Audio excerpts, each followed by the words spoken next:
I begin by acknowledging the traditional owners of this land, the Wurundjeri people whose land was stolen from them. I would like to pay my respect to their elders past and present.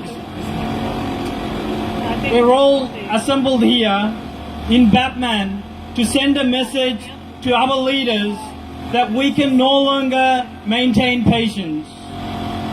We are here to send a message to Australian Labor Party that we can no longer put up with their disgraceful refugee policy. That's right, yeah. I'm also here to send a message to the trade union movement that we can't maintain silence on this very important refugee issue and expect workers to have trust in us. Woo! The Turnbull government is terrorizing refugees. They're creating a desperate situation so that refugees will choose to return. They're determined to condemn refugees to persecution, including torture and death, by deporting them. And the Australian Labor Party endorses this. Shame. Turnbull government is using refugees for political gain, and Bill Shorten is maintaining silence. Shame. While the real fight continues in our communities, we need to have people in Parliament to counter Turnbull's lies and Australian Labor Party's silence. Yes. As many of you might know, and some of you were part of the Stop the Deportation campaign of Sandha Ruben, a Tamil refugee. Despite our pleas, he was deported from Australia by force on the 22nd of February. After a few days of landing in the country, harassment by Sri Lankan military intelligence started. They visited again and again, this second time interviewing his wife and children and other family members. We are very scared of his life at the moment. Is it safe for Tamils to return to Sri Lanka? No. The Australian government is trying to tell us it is, but I'm sure they don't believe in that either. They know that sending people back to Sri Lanka is sending people into harm's way.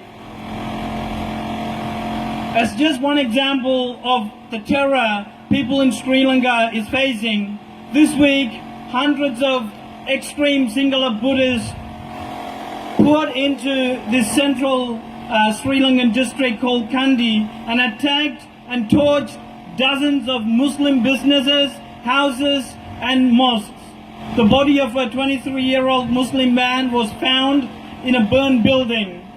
The violence continued despite government declaring state of emergency, suspending internet services in the area and blocking social media.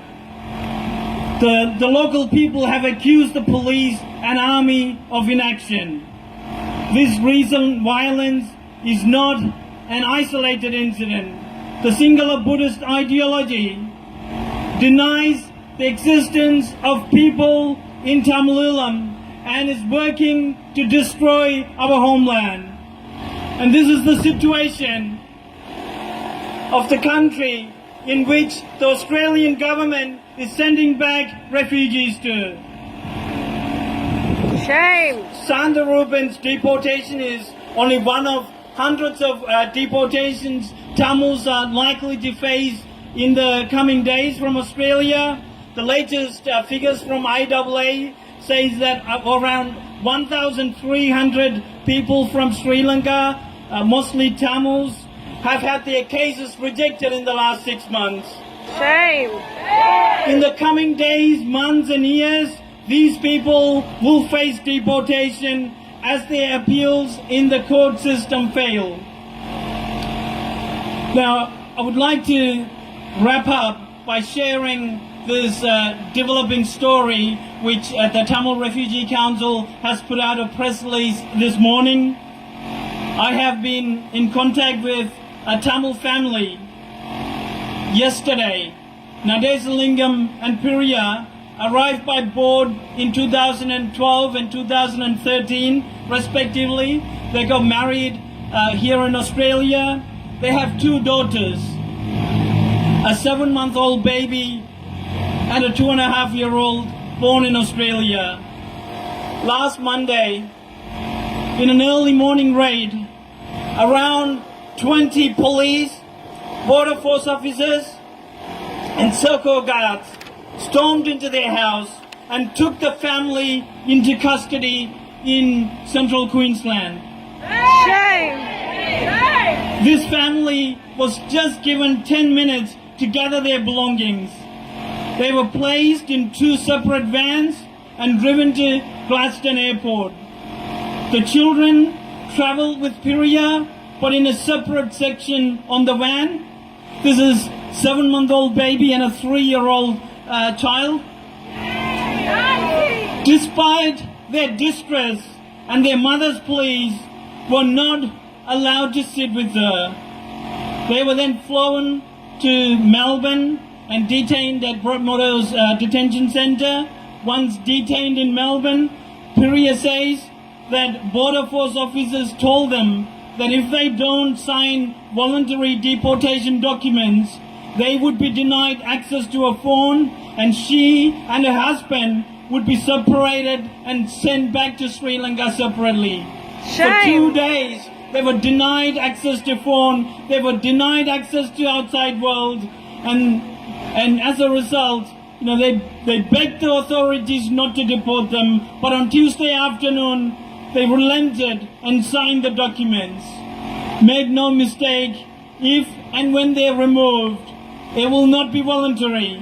They will be returned under duress to a country in which they have well-founded fear of persecution. It's actually been very difficult for me the past 24 hours. It's been very difficult for every one of us involved in this case. For the last 5 days, this family has been locked in a room surrounded by 3 guards. Yesterday, the 2.5-year-old Gobika asked the mother, "Why are we here, Amma? Can we go to our friend's house?" How dare our politicians treat people like this? How dare they do this? Shame.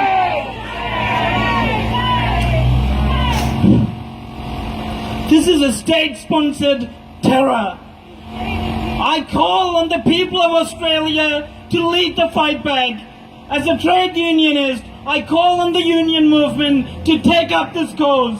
Rather than being fooled by people who want to find themselves a career in politics, stand with the oppressed people in society. Yeah. People of Batman, you have an opportunity to send a clear message to the government and the Australian Labor Party. Let them know that we don't approve of their disgraceful refugee policies. Yeah. Let us keep up the fight and never rest until refugees are freed. Thank you. Woo! Woo! Free the refugees! Free!